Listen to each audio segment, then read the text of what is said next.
ഓരോ വർഷങ്ങളിലും അതിൻ്റെ ആരംഭ ദിനങ്ങൾ വളരെ പ്രതീക്ഷയോടെയായിരിക്കും നമ്മൾ നോക്കിക്കാണുന്നത്. ഈ കൊല്ലം എന്തെങ്കിലും പുതിയ കാര്യങ്ങൾ നടക്കണം, പുതിയ കണക്കുകൂട്ടലുകൾ, പുതിയ പ്രതീക്ഷകൾ, പുത്തൻ പദ്ധതികൾ, അങ്ങനെ പലതും ആവിഷ്കരിച്ചുകൊണ്ടാണ് വർഷത്തിൻ്റെ ആരംഭങ്ങളൊക്കെ.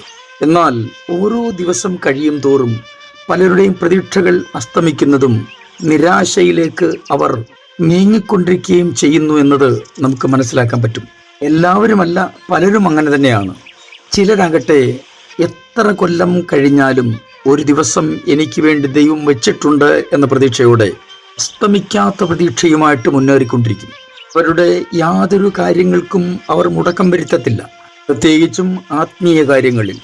അവരിൽ പലരും ആത്മീയ ആരാധനകൾക്കൊക്കെ സംബന്ധിക്കുന്നതും അതിനുവേണ്ടി അധ്വാനിക്കുന്നതും പണം മുടക്കുന്നതും ഒന്നും പ്രത്യേകിച്ച് കണക്കുകൂട്ടലുകളുമായിട്ടൊന്നുമല്ല, ദൈവനാമ മഹത്വത്തിന് വേണ്ടിയിട്ട് മാത്രമാണ് അവർ ചെയ്യുന്നത്. ഈ വർഷവും ആരംഭിച്ചത് വലിയ പ്രതീക്ഷകളോടെ ഒക്കെ ആയിരിക്കാം. എന്നാൽ ഈ അവസാനിക്കാറാകുമ്പോൾ വിചാരിച്ച പല കാര്യങ്ങളും നടക്കുന്നില്ലല്ലോ എന്നോർത്ത് ഭാരപ്പെടുന്ന ചിലരെങ്കിലുമുണ്ട്.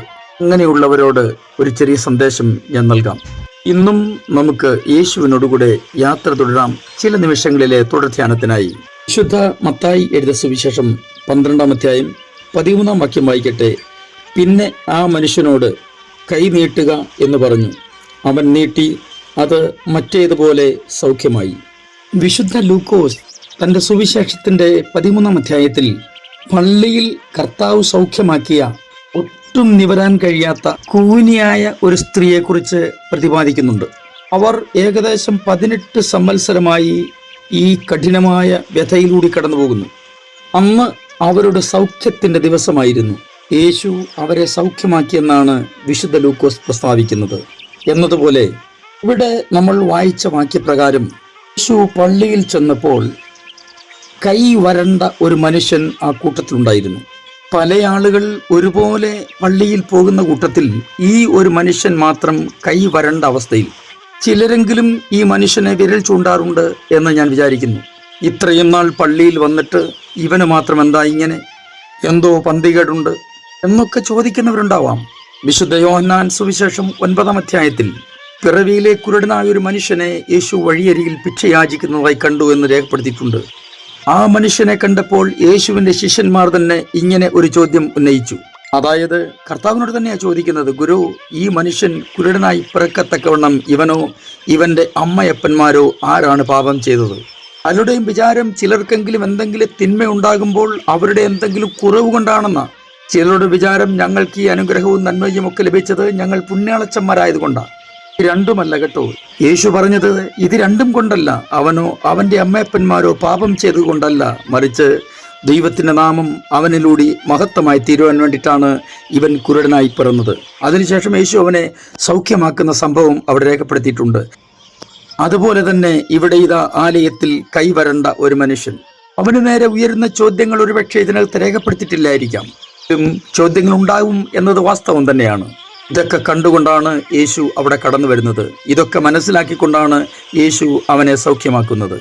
നിങ്ങൾ ദൈവത്തിന് വേണ്ടി പ്രവർത്തിക്കുന്ന ആളായിരിക്കാം, ദൈവത്തിന് വേണ്ടി പ്രയോജനപ്പെടുന്ന ആളായിരിക്കാം, ദൈവത്തിൻ്റെ നാമത്തിന് മഹത്വത്തിന് വേണ്ടി നിങ്ങൾ ആവോളമൊക്കെ അധ്വാനിക്കുന്ന ആളായിരിക്കാം. എങ്കിലും നിങ്ങൾക്ക് വലിയ ദുഃഖത്തിലും ബുദ്ധിമുട്ടിലും കൂടി കടന്നു പോകേണ്ട സാഹചര്യത്തിലൂടെയാണ് ഇപ്പോൾ ആയിരിക്കുന്നത്. എങ്കിലൊരു കാര്യം സുഹൃത്തെ മനസ്സിലാക്കൂ, ഇത് നിങ്ങളുടെ ദിവസങ്ങളാണ്. ഈ വർഷാവസാനത്തിങ്കൽ അല്ലെങ്കിൽ ഈ അവസാന മാസത്തിൽ നിങ്ങളോട് ദൈവത്തിന് കരുണ തോന്നായിരിക്കുമോ? തീർച്ചയായിട്ടുമില്ല. നിങ്ങളോട് ദൈവത്തിന് കരുണ തോന്നുന്ന മാസം തന്നെയാണ് ഇത് എന്ന് നിങ്ങൾ വിശ്വസിക്കുക. ഈ മനുഷ്യൻ കൈ വരണ്ടവനായിട്ട് അവിടെ നിൽക്കുന്നു. യേശു ആലയത്തിൽ വന്നു ചേരുന്നു. ഇവിടെ എഴുതിയിരിക്കുന്നത് ഇവനെ സൗഖ്യമാക്കുമോ എന്ന് കാണുവാൻ വേണ്ടി ആളുകൾ നോക്കുകയാണ്. കാരണം അന്ന് ശബത്ത് ദിവസമാണ്. യഹൂദന്റെ ശബത്താചരണം ഒരുപാട് കടുകട്ടിയ. ശബത്തിൽ ഇവൻ സൗഖ്യമാക്കിയാൽ ഇവൻ ന്യായപ്രമാണത്തിന് വിരോധമായി പ്രവർത്തിക്കുന്നുവെന്ന് ഇവർക്ക് ആരോപിക്കാൻ കഴിയും. അങ്ങനെ ഒരു ആരോപണത്തിന് വേണ്ടി ഇവർ കാത്തിരിക്കുമ്പോഴാണ് യേശു അവരോട് ചോദിക്കുന്നത്, നിങ്ങളിൽ ഒരു മനുഷ്യന് ഒരു ആട് ഉണ്ട് എന്നിരിക്കട്ടെ, അത് ശബ്ബത്തിൽ കുഴിയിൽ വീണാൽ അത് അവിടെ കിടക്കട്ടെ എന്ന് വിചാരിക്കുമോ? ഇല്ല. അതിനെ നിങ്ങൾ പിടിച്ചു കയറ്റുകയില്ലേ? ചോദ്യത്തിന് മുമ്പിൽ അവർക്ക് ഉത്തരം പറയാൻ കഴിഞ്ഞില്ല. അതേ സമയം തന്നെ യേശു ആ മനുഷ്യനോട് പറഞ്ഞു, നിന്റെ കൈ നീട്ടുക. നിങ്ങൾക്ക് നേരെയും ദൈവത്തിന് നേരെയുമുള്ള യാതൊരു ചോദ്യങ്ങളും ദൈവം വകവെക്കത്തില്ല. ദൈവം അത് പരിഗണിക്കത്തില്ല.